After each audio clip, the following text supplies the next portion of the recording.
siapa? Saya dengan Ibu Devi. Oh iya, baik. Ada yang bisa saya bantu, Ibu? Begini ya Bu, saya itu kan habis lahiran.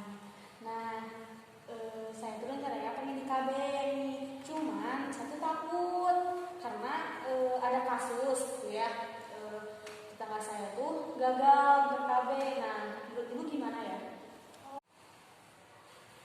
Mungkin Ibu khawatir karena jaraknya terlalu dekat ya Ibu. Apalagi Dede memang baru lahirkan. Jadi nanti Ibu tidak perlu merasa khawatir. Saya akan menjelaskan agar kehamilan yang tidak diinginkan karena kegagalan KB tidak terjadi pada Ibu.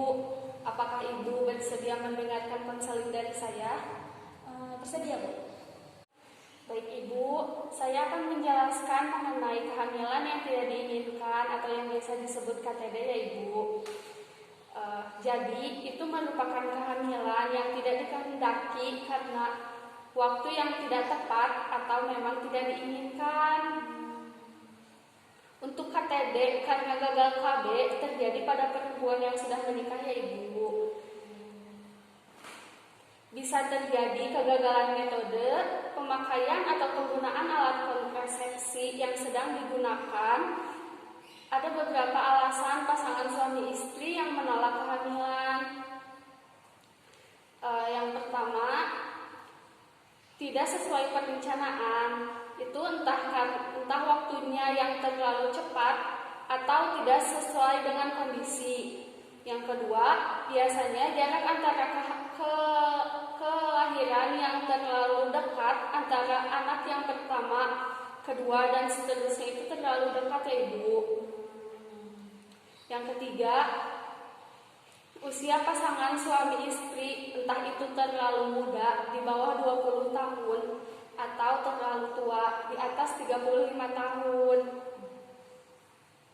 Yang keempat, jumlah anak yang banyak. Yang kelima, perhitungan masa subur yang salah karena biasanya siklus menstruasi orang beda-beda ya Ibu, atau mungkin tidak mencatat mens terakhirnya. Yang keenam, ada riwayat penyakit, entah itu diabetes, jantung, dan lain-lain yang mempengaruhi. Yang ketujuh, karena faktor ekonomi, sosial, dan lain-lainnya Ibu. Oh iya, ada beberapa alasan kontrasepsi tidak 100% efektif. Memang kontrasepsi itu digunakan untuk mencegah kehamilan yang mempunyai kekurangan bahkan kegagalan serta tingkat efektivitas yang tidak 100%. Jadi tidak bisa selalu dipercaya.